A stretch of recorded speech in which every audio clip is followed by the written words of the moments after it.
Mic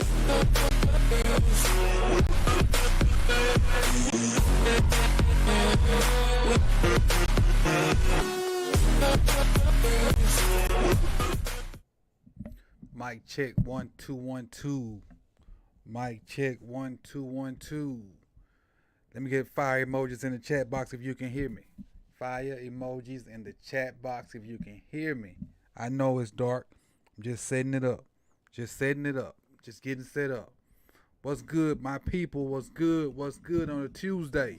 Taco Tuesday. Taco Tuesday. What's good? What's good? What's good? What's good, my people? What's good? Good to see you guys on a beautiful day outside. Beautiful day. Beautiful day. Happy to be here. Happy to be alive. Happy to be above ground. Glad I can be here to share a part of my day with you guys. Happy. Let a few more people file in. Get this thing fired up. Let's see. Where is my count? Hold on. Give me 1 second. Let me adjust something. I don't have the view count. Yeah, where my view count at? There we go. That's what I want. I can see how many people in here with us. Trust me, I know them numbers gonna start jumping once we get Butts on Grass. And Butts on Grass start tomorrow. Butts on Grass start tomorrow.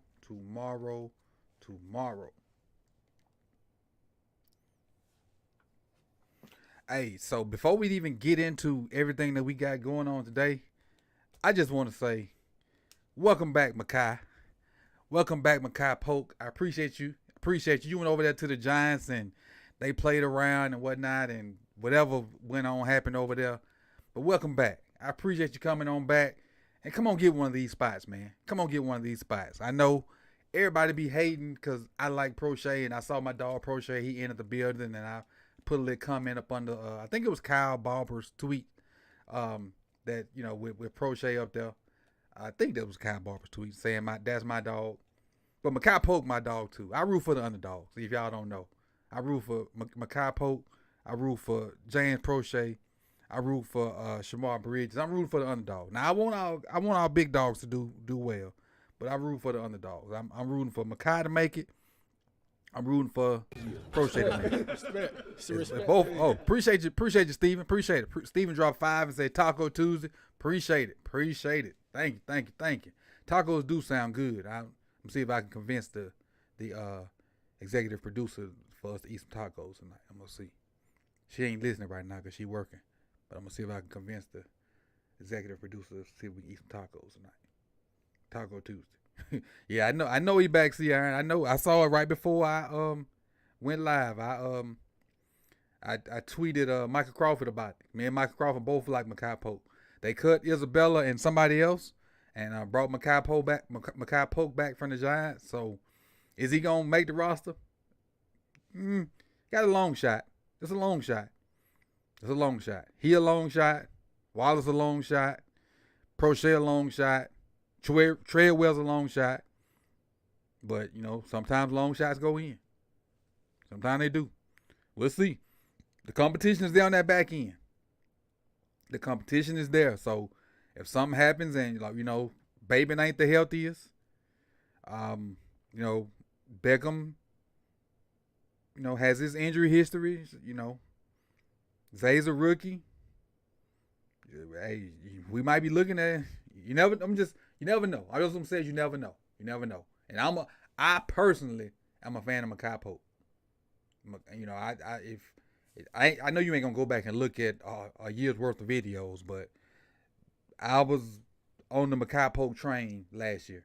I was, and hopefully, you know, we'll get to see some good things out of Makai Polk, and maybe he'll stick around, you know, for some time to come. We'll see. But let's kind of get the ball rolling on today's show. And if you don't know, you don't know.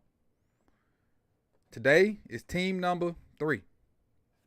Team number 3. It's 3 teams left on the More Zip the Tatted Power Rankings. 1, 2, 3. Uno, dos, tres. Three. There's 3 teams left. So when we finish here, that's where we'll all convene over on More Sip the Tally and see who team number 3 is. Uno, dos, tres. That's where we at. I ain't got much more Spanish in me, but that's where we at. We on team number 3, and we're gonna check out team number 3. And again, tomorrow you'll get team 2 and 1. Tomorrow you'll get team 2 and 1 back to back, and then we'll recap the whole list on Lunch Break Hot Take Show, and then I'll reveal the entire list, so you'll see my entire spreadsheet on their show. So that's the plan for the More Sip the Tally Power Rankings. Today is team 3. Tomorrow is team 2 and 1, and you'll get to see the entire spreadsheet tomorrow on Lunch Break Hot Take Show when I jump on there and do my guest appearance. So that's what's going on with More Sip the Tally. So let's kind of get into our EDDs. And remember what EDDs stand for, Everyday Drills. So we got to talk about the Patreon. You know, if you have not joined the Patreon and you want to, some of the benefits, the most beneficial parts of the Patreon are like the most, what people want out of the Patreon is joining the Discord. You know, join the Discord, you get access to me, and we can talk ball, we can talk movies, we can talk sports, we can talk anything in the Patreon. It's not strictly related to football, even though I know football is going to dominate the conversation, especially when you have random questions that you may want to ask me directly. That's probably the easiest way to get to me. Second part, the Fantasy Football League. Got the Fantasy Football League. We already have one field.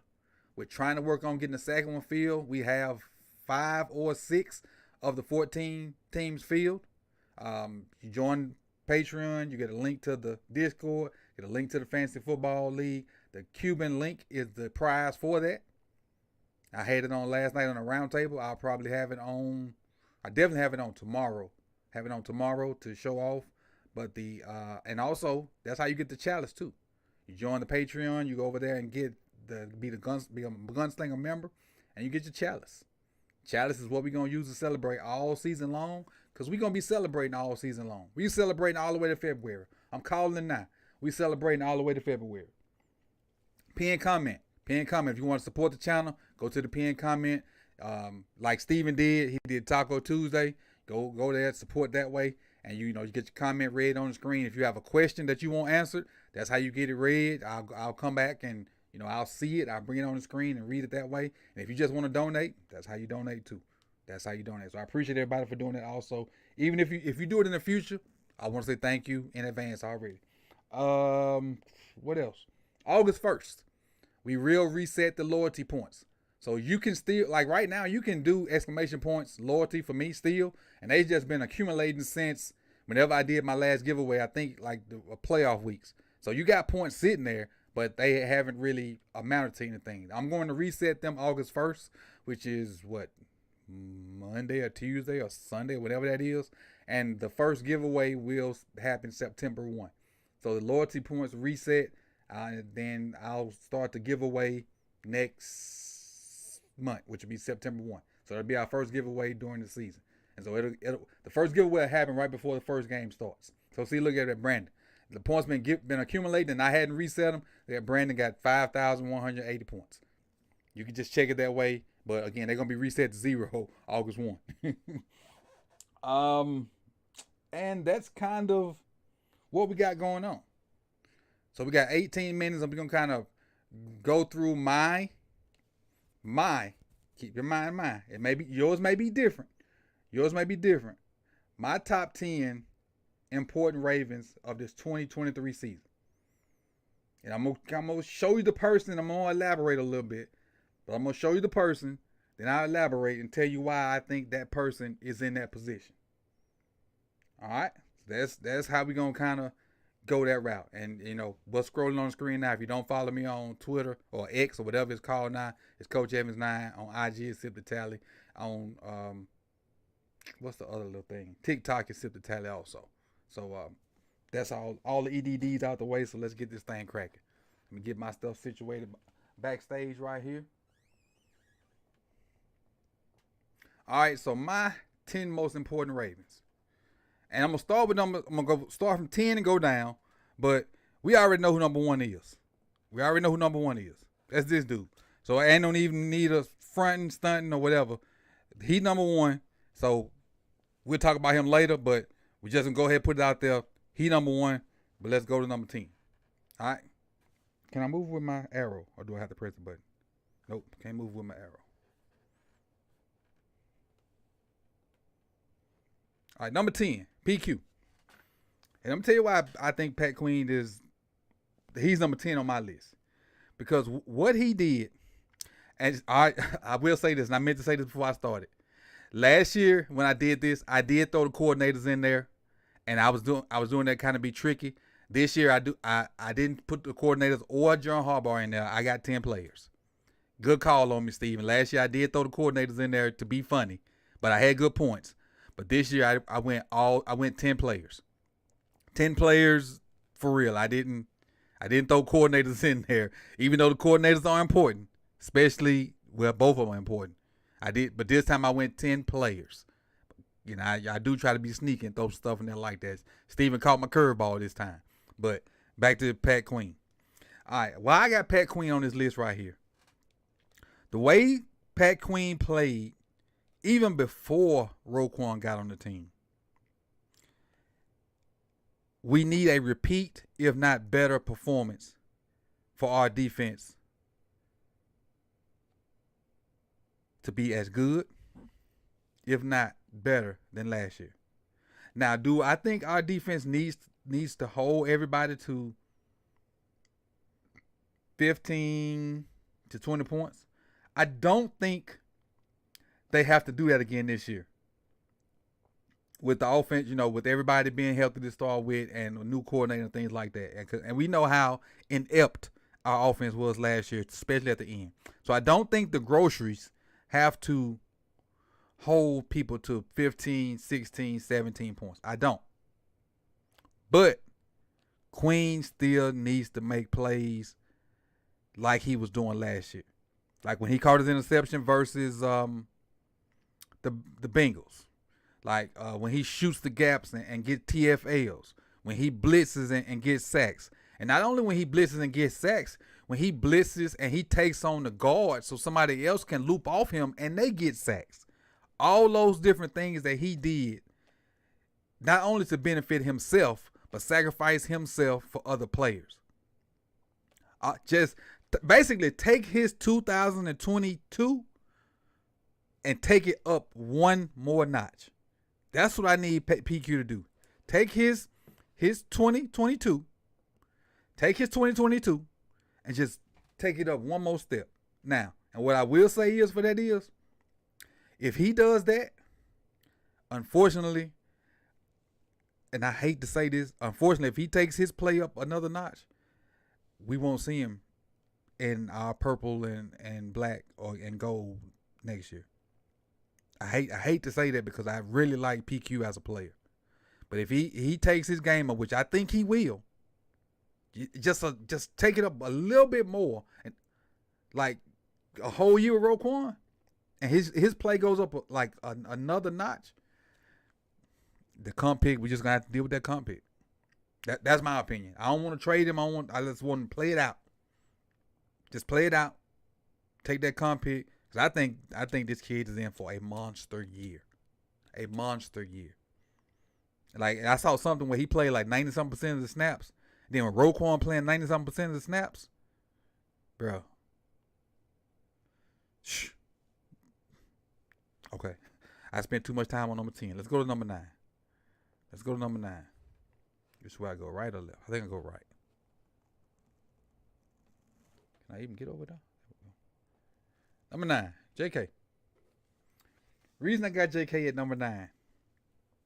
And we know JK, every running back is complaining right now.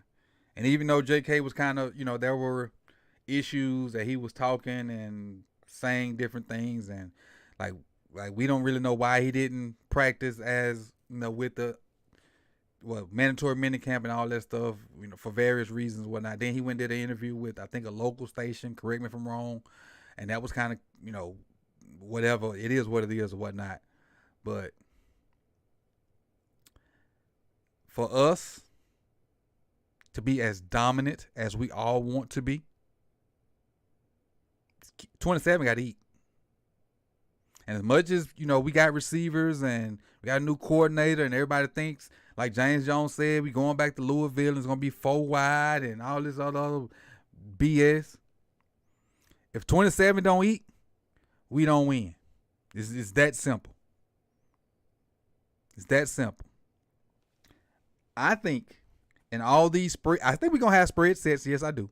I think we're going to have all these spread sets. But I think this kid on the screen can match his production in this year alone that he had in the first 2 years.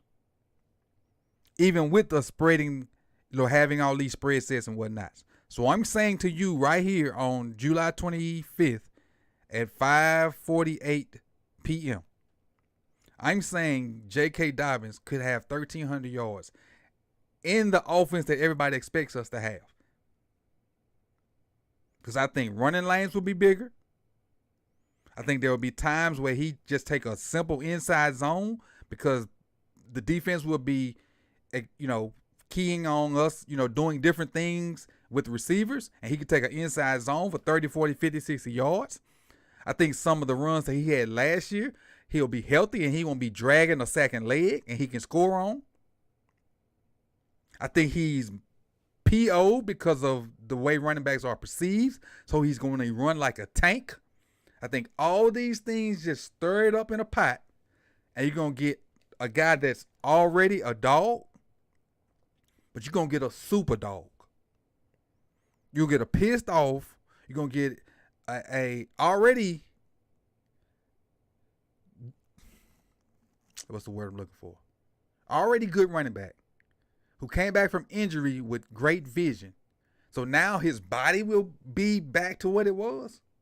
Psh, I wouldn't be surprised if he's a top 5 running back by the time the season over with. I wouldn't be surprised. That wouldn't surprise me. And we still have getting our wide receivers and stuff the ball. Because what I'm seeing is us doing a bunch of things in 3 quarters to get leads, and this guy bringing us home. That's what I'm seeing. Let's go. Let's move on. I got 10 minutes before the show, and I'm just on number 9. I'm tripping. I'm talking too much. And I'm the one talking about I can't get on the mic and talk. Me and Hendo both said that. All right, number 8, Marlo. I know y'all can't see it. I ain't coming back on the screen no more. I'm going to just leave the graphics up there. Number 8, Marlo. Marlon Humphreys. Reason I got Marlo up there, he got to deal with Jamar Chase. Marlo got to deal with Jamar Chase. He got to deal with Tyreek Hill. I'm trying to think of our schedule. He got to deal with all them number ones. He got to deal with, I don't know if we play the Bills or not. But if we play in the playoffs, he got to deal with Stephon Diggs. He got to deal with the number ones. And according to some publications, he didn't give up a touchdown last year. According to my eye, he gave up 1. The old Marlon came back last year. And I personally had to eat crow because I thought Marlon was about to fall off. He proved me wrong. 44 came back with a vengeance. And if he can come back and play like he played last year against number ones, it is extremely important for this man to hold his own and do what he needs to do versus other opposing teams number ones. And if we're not a flip-flopping team where he chases, goes with the other number one, just hold your corner down. I understand if that's not the kind of team we're gonna be, the kind of defense we're gonna be, I ain't gonna complain about it. Just hold your corner down and don't give up touchdowns. If you give up 1 or 2, especially if it's to a Jamar, if it's on the tight end, the touchdown I feel like he gave up, it was still kind of fluky. The tight end went up the ladder and got it. So it is what it is. Let's go to number 7. I can't elaborate too long on Marlo. Time getting away from me.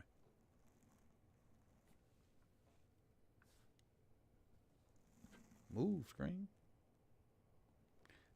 Mark Andrews. Why is Mark Andrews up here, you say? And everybody knows Mark is the In some people's eyes, the second best tight end in the league. Some people's eyes, the third. Some people, the fourth. Mark Andrews is important because everybody wants 8 to throw the ball deep.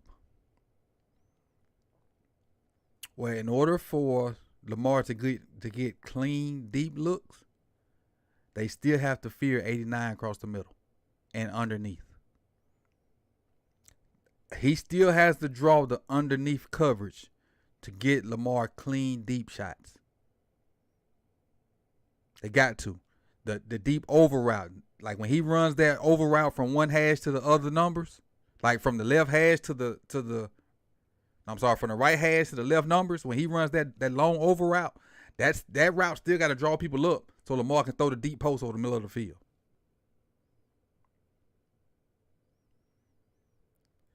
He still got, like when he runs his whip route, and that whip route still got to draw somebody up so Lamar can throw the what's the route I'm looking for? Not the 10 and out, but it's like a 10 and out. It's what is it called? Shoot. It's a little deeper than 10. It's like 15. I forgot what it's called. Losing my brain. Anyway, you still gotta have them that short to intermediate stuff that Mark does to get the deeper routes thrown. When they run mesh, and them linebackers chase Mark, somebody coming out the other side uncovered. So you gotta have Mark in there doing his deeds to get the other guys open. So that's why Mark made this list of most important Ravens, because we know Mark gonna get his. We know he gonna get his. Let's go on to number 6. I'm pushing the envelope on this time, ain't I? Matabike. Justin Matabike. Why is Matabike on this list? Interior pass rush and stopping the run. He has to show up and show out in the middle of our defense. He has the twitchiness to do so. He has the strength to do so. And when I say twitchiness, I mean his short area quickness. He can change directions and get in and out of spaces quickly. He's not a defensive squad. He's not a Michael Pierce body playing defensive line, if that makes sense. He's not a stout, thick, hard to change direction type dude. Matabike is a guy that can arm over you, throw you out the way with his strength, then stick his foot in the ground and go in a different direction. That's what Matabike is. And like, I don't know if it was Bowser or Calais Campbell was telling him on that wire, these people cannot block you, but you got to have it in your mind that they can't block you. The mental part of it has to click for Matabike, because somebody types it in my chat all the time. They call him Mata Beast. He needs to realize that he's a beast and go out there and play like it. Once it clicks in his head that people can't block him, and that mentality, he takes that mentality into every play, I think we got one. Because the physical tools are there. Calais sees it, or Justin Houston, one of them, whichever one of them saw it, because they don't go around telling Broderick Washington that. You ain't see him telling Travis Jones that. And yeah, it could be somebody hyping a teammate up, but still, I think he got it in. Let's go on to number 5.